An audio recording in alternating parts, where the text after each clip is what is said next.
Priateľa, nedá mi nevyjadriť sa k dnešnému trestnému oznámeniu pána ministra Čísláka za šírenie poplašnej správy na sestričky.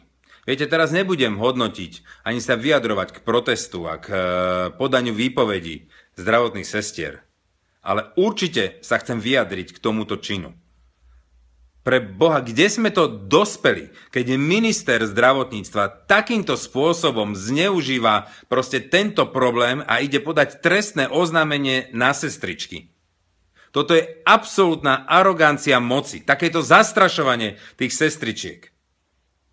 A ja sa pýtam, prečo ten premiér a prečo ten minister zdravotníctva, prečo sa nepozrú na merito veci, prečo neriešia ten problém, prečo riešia problém sestričiek zastrašovaním a podaním trestného oznámenia na nich. Veď to je tak úbohé.